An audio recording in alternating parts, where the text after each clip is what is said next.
Good morning, and boy, it's great to be back at the University of Minnesota, even if from a distance.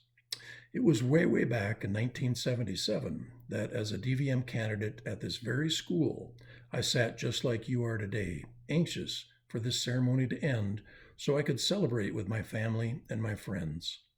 You deserve to celebrate.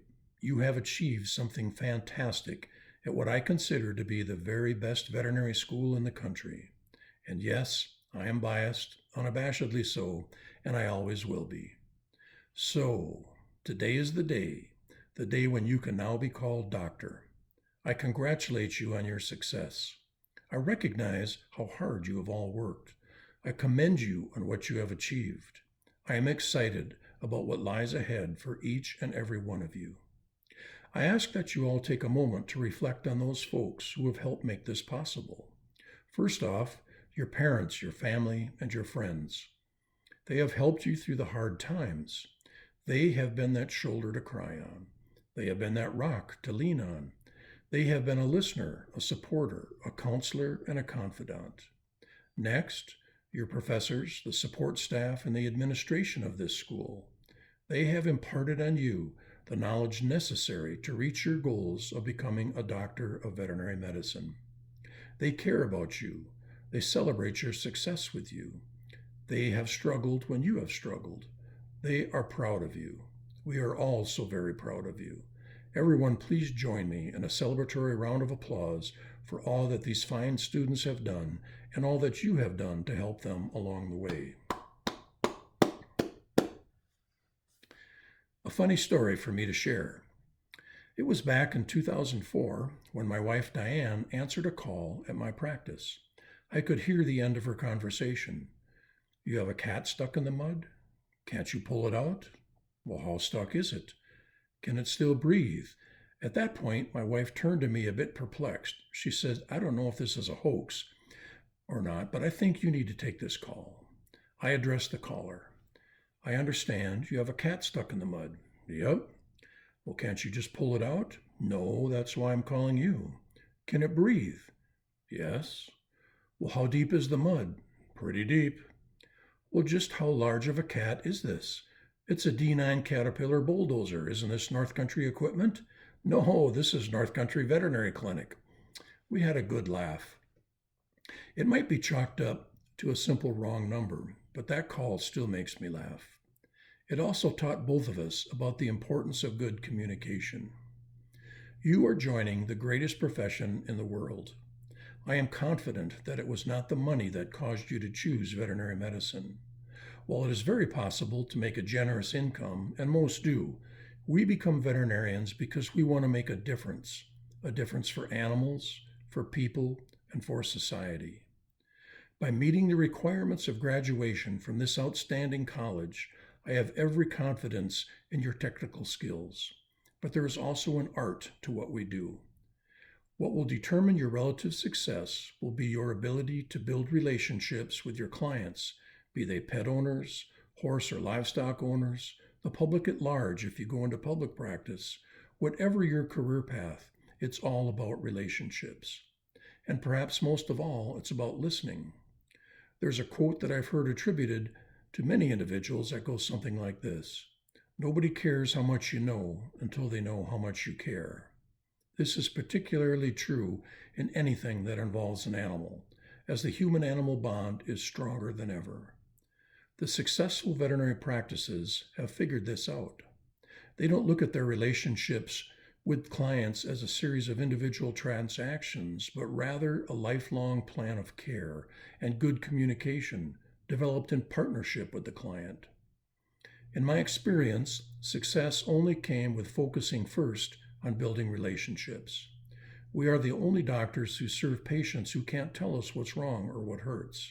We rely on their owners for that, and these clients rely on us to listen and to understand. It boils down to just being nice. It has been my pleasure to serve the veterinary profession in various ways since receiving my DVM degree. Veterinary medicine is a great profession, and the individuals I've been privileged to work with are exceptional.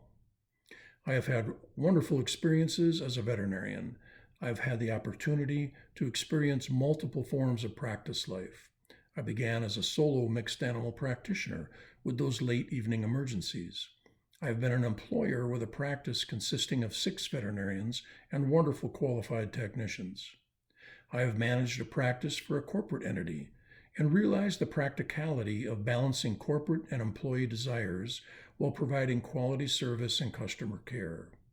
I have started and sold 2 practices. With all that said, when I was sitting in my graduation ceremony, I never would have dreamed that I would have all these experiences and opportunities. If someone would have said, someday you will be president of the American Veterinary Medical Association and you will address a Minnesota graduating class, I would have laughed at the idea. Each of you will have opportunities you have not even dreamed of, experiences that you cannot imagine, a lifetime of adventure. Whatever your career goals, I wholeheartedly encourage you to seek them out with the same energy and dedication you have mustered to reach this defining point in your lives. Don't settle. Be willing to consider other opportunities that may come your way. With the world human population expected to grow from 7.8 billion today to 10 billion by 2050, and the demand for animal protein expected to double in that same time period, the professional and personal opportunities for veterinarians who are willing to step out of the traditional career path are unlimited. With technological advancements like artificial intelligence, 3D printing, robotics, nanotechnology, biotechnology, you are entering the profession at a time unlike any other in terms of what's possible and what lies on the immediate horizon. Take advantage of these advancements, spread your wings, open your mind to discovery, and be a leader. My family arrived in Minnesota when I was in 3rd grade. We lived in Minneapolis and St. Louis Park before finally settling in a small farming community of about 5,000 people called Glencoe. Today, my wife Diane and I live in Grand Rapids. I learned a lot back in Glencoe.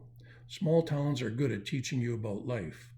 Values are made and reinforced. Work ethics are formed, and a feeling for community is born. My dad was a businessman. He went to night school, became a mechanical engineer, and went from being a plant manager in Glencoe to becoming CEO of Telex Worldwide. He made his own success through incredibly hard work and dedication. I based much of my approach to life on the way he became successful.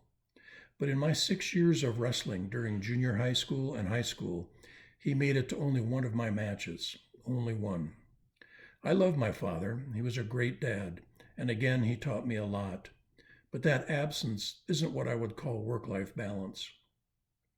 Likewise, I had already started a family by the time I got to vet school. I took 26 credit hours a semester in college and worked 40 hours a week, but my family felt my absence. That's not work-life balance either. I arrive at this point of my remarks because I want to talk to you a bit about the importance of your well-being. We all know it's an issue in the veterinary community, in both vet school and in the professional sector. Improving well-being is a shared responsibility that requires a committed effort by all members of our community, practice teams, business owners, veterinary colleges, organizations, and individuals all have important roles to play. The AVMA takes our role seriously. We are dedicated to improving well-being within the veterinary community and making veterinary medicine a stronger and healthier profession for all. I ask that you join us in this effort. We are a relatively small profession, but it is a profession deeply rooted in a calling to care. I leave you with a few words about service. Not only service to those for whom you have taken the veterinarian's oath to protect and treat, but also to the greater good of the profession as well. Volunteer your time to do more to increase access to veterinary care. Join your local and state and national veterinary associations to help them advocate for our collective interests. Let your voice be heard, because we all have a voice, and the profession's voice is stronger with yours. Even that guy who dialed the wrong number asking for help with his bulldozer has a voice. Do all you can to help everybody pull their cat from the mud. And thank you all, and best of luck to you all And I'm so sorry I couldn't be there with you today in person to personally shake your hand. Have a great life. Thank you.